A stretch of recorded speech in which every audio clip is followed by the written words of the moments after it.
welcome to Therapy Unveiled, episode 10. Yes, episode 10. Special edition episode 10. Let me tell you why.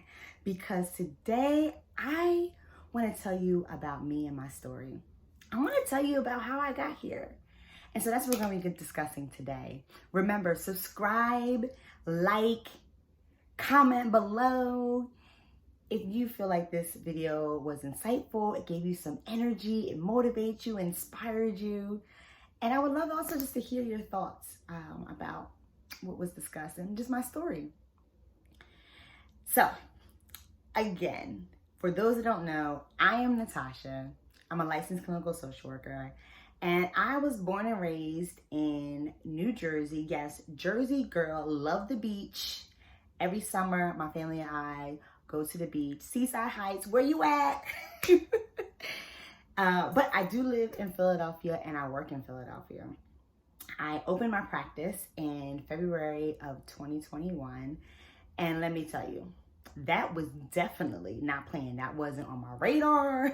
That wasn't on the vision board, okay? That wasn't even a thought, opening my practice. But let me tell you how I got there.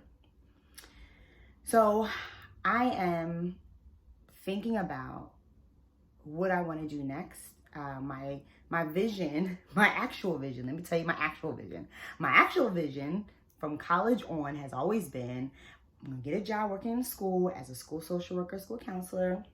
Then I'll do private practice on the side. And then I'll eventually do private practice full time and then retire in private practice. That was my whole vision. But listen, when God has something better, and his plan is different, he will make sure the course is set up right where you end up falling into the path that he's designed for you if you allow him to do so. And so I was thinking about transitioning, how I was going to transition to doing private practice full time, what I was going to do next. I am currently also working in group practice in Philly, but I'm a social worker, and to all my social workers, shout out to my social workers out there. Listen, we hustle.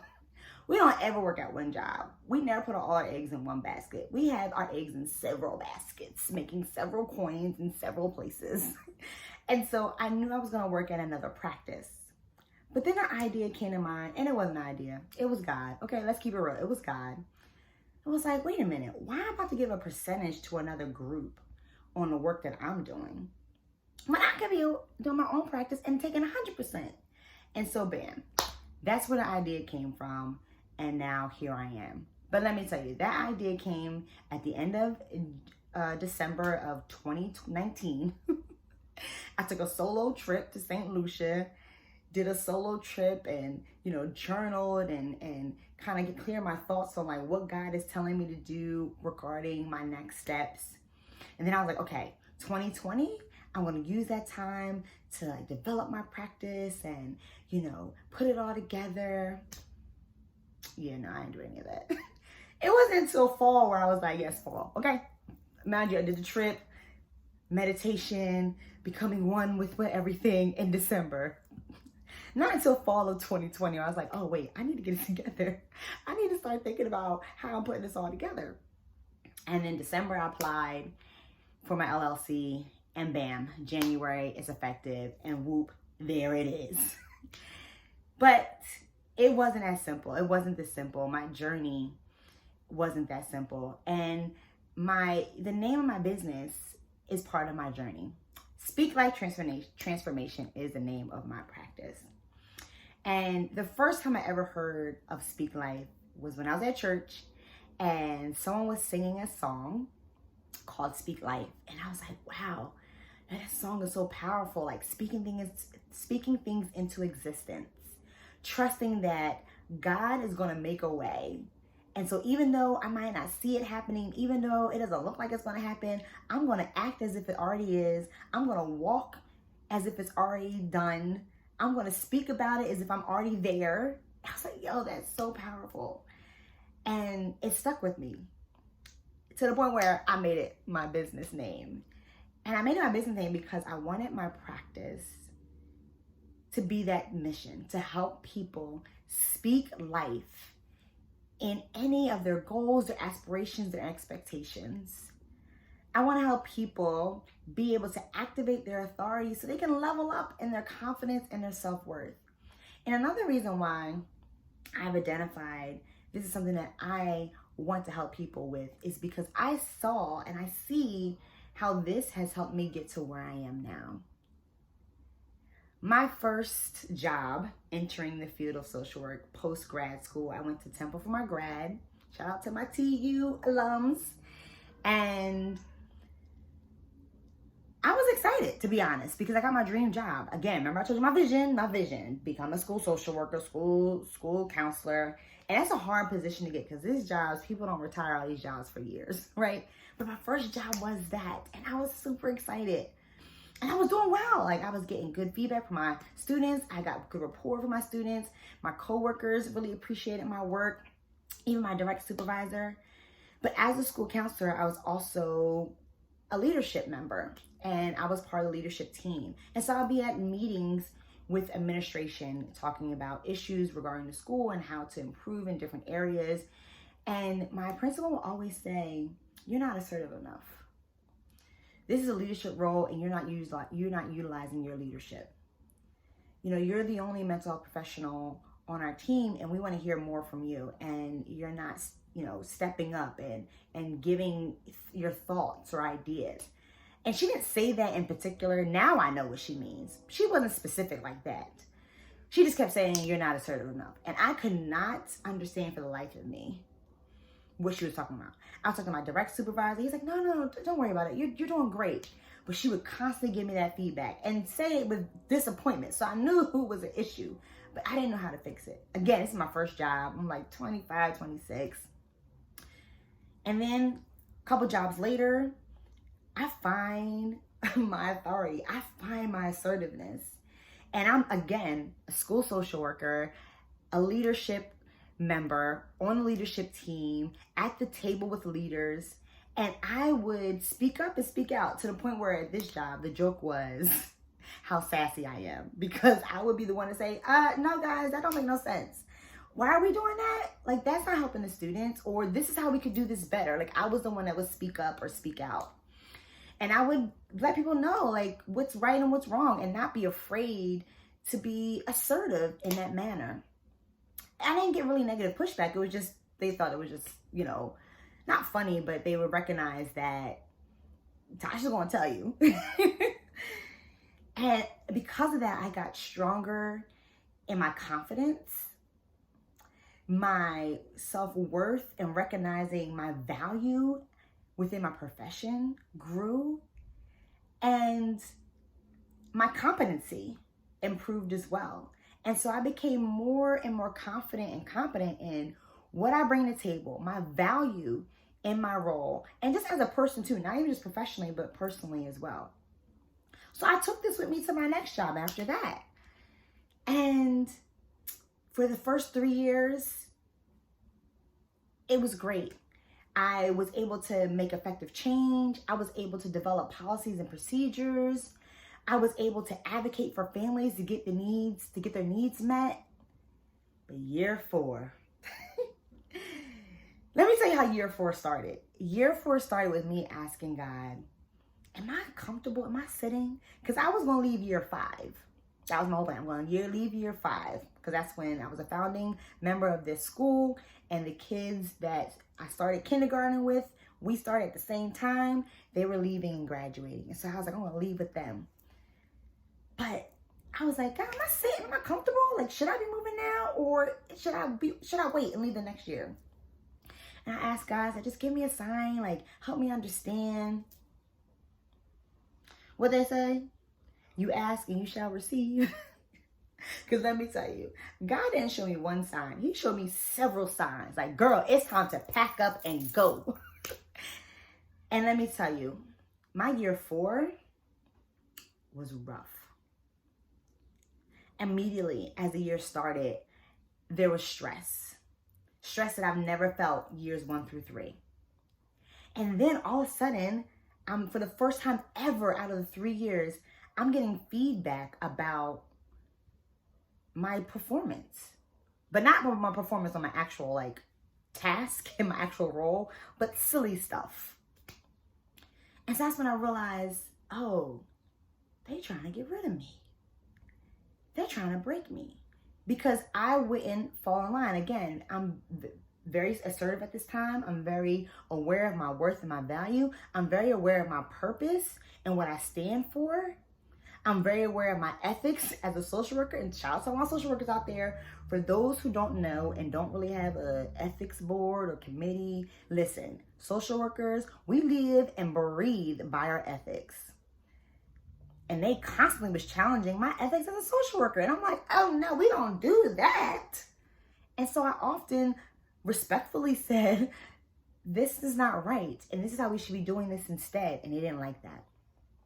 I wasn't falling in line like a good soldier. I wasn't talking the way they wanted me to talk. I wasn't acting the way they wanted me to act. And so I had to go. I had to go.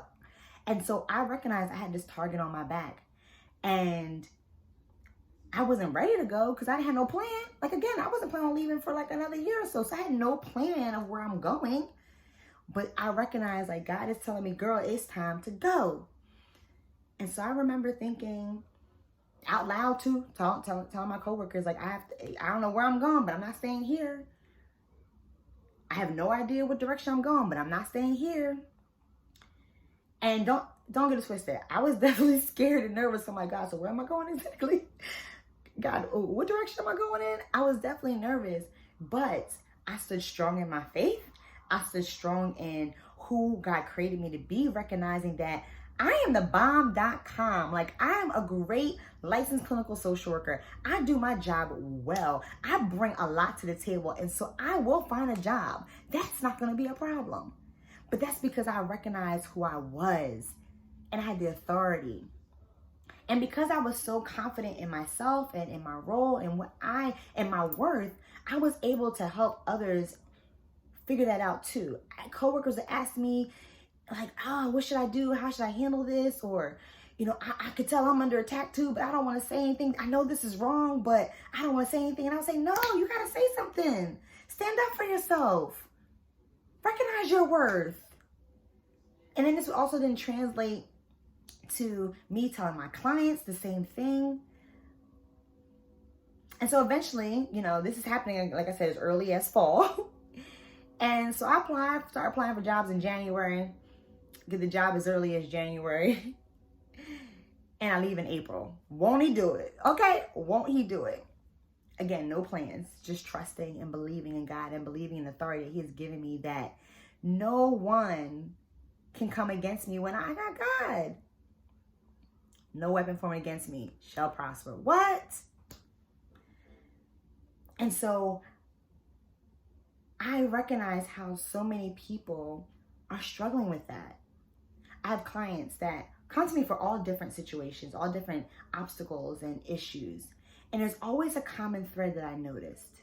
And that common thread is lack of self-worth. Because it's hard to move forward. It's hard to overcome obstacles if you don't believe in yourself. If you don't even know who you are. If you can't recognize your own strength in your abilities. How can you overcome trauma if there's still shame and blame connected to that? Where you are still shaming and blaming yourself connected to that. How can you develop strong relationships if you don't even love yourself? And so that's what I created Speak Life for, is to help people recognize. Because I saw how once I got to a place where I knew my worth and I knew my value, once I got to that place, any goal was accomplished.